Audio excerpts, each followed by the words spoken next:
Singapore's tallest new skyscraper, coming up along 8 Shenton Way, will aim for the highest green certification in the region. Details were revealed today by architectural design consultants Skidmore, Owings Merrill. Now, the 305-metre tower will use natural materials, including zero-waste manufactured terracotta and engineered bamboo. 7 terraces will also form a key feature of the design, helping to draw natural ventilation, air and light to cut down on the use of energy. Contactless technology, adaptable spaces and antimicrobial materials will also be incorporated from lessons learned during the recent pandemic. The top levels, well, they will all be residences, including a penthouse with impressive views. It's expected to be ready in 2028. Well, we want to hear more, so let's join Mustafa, Abadan, and Nicolas Medrano from Skidmore, Owings and Merrill. Mustafa, perhaps we start with you. Our viewers may not know, but your firm is also behind the world's tallest building, the Burj Khalifa in Dubai. Now, here in Singapore, we love our skyline. You're going to change it. So how are you making Singapore's tallest skyscraper unique? Well, thank you for having us tonight to explain our ideas behind this building. Every building has obviously a particular location, and Singapore, thanks to the efforts of Lee Kuan Yew from 1967, has become known as the Garden City. So what we are trying to do is extend that idea into the tallest building within Singapore and bring the green features of the city, beautiful parks, the nature, etc., all up into the sky, into the skyline of Singapore. Mustafa, take us through, if you will, some of the green features that we can expect for this new Singapore skyscraper.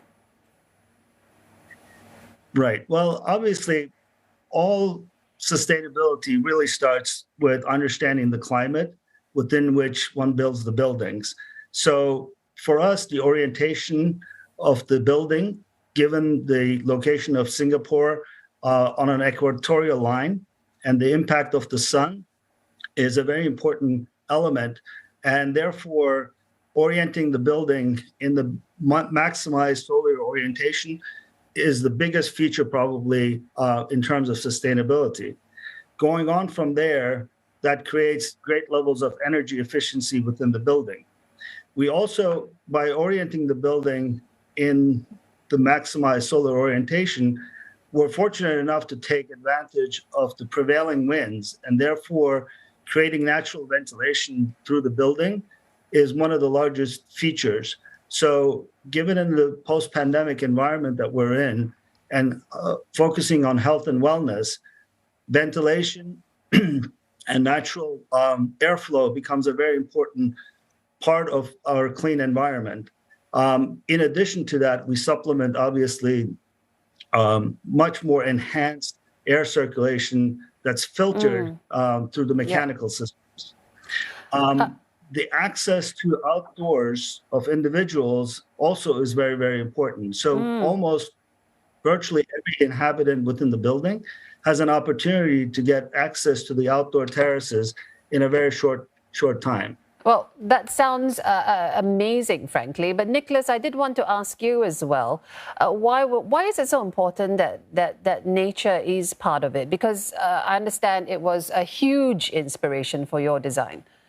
Well, we really look to nature for every project that we start, but this is particularly important for the Garden City, Singapore. Nature is balance. Nature is harmony. Nature is distinct pieces that come together to form a thriving ecosystem. And it's very similar to the way that this building works. This building is a complex collection of very different program typologies like public space and retail and office and hotel and residences that work together to create really a thriving vertical community. We also look to bamboo forests, right? So bamboo forests have soft curves, soft vertical lines, and you'll see in the form of the building, it really kind of reckons back to the idea of a vertical bamboo forest. You already mentioned materials like terracotta and bamboo. Those will be used throughout the building from top to bottom. And Nicolas, there'll be antimicrobial materials used as well. Lessons were learned, of course, during the pandemic. How are you including features that will be, for want of a better term, pandemic-proof for this new building? Great question. You know, we designed this building, interestingly, during the pandemic. The entire design process started after COVID had swept through the world. So we started to understand what it meant to be safer, including clean air, clean materials, access to the outdoors. So we included things like touchless technology on the elevators, antimicrobial materials in the restrooms and the common spaces, like you mentioned, but also simple things like access to natural air and clean air from the exterior. Very, very important for people to be able to step outside out of the recirculated air within a building and to, really see a change of scenery in their daily work cycle. And just a question for both of you, perhaps starting with you, Nicolas. We've got a 300-meter tall building, and on the top, you're going to put a penthouse, naturally. I'm wondering, how far does the public get up to the top? Probably not at the penthouse, but what's that going to be like as well? Well, the public will be able to reach the hotel lobby, which is pretty high up in the building and not quite into the residential penthouse.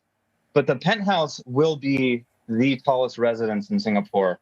And the tallest residence in Singapore will obviously command 360-degree views of the South China Sea, the marina area, the cultural district. I mean, you can only imagine what the views will be like up there. Unprecedented. So that's really what we can say about the penthouse, and more is to be revealed in the future as we move along.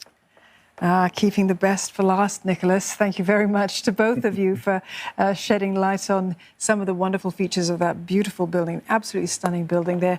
Mustafa, Abadan and Nicolas Medrano from Skidmore, Owings and Merrill. Thank you.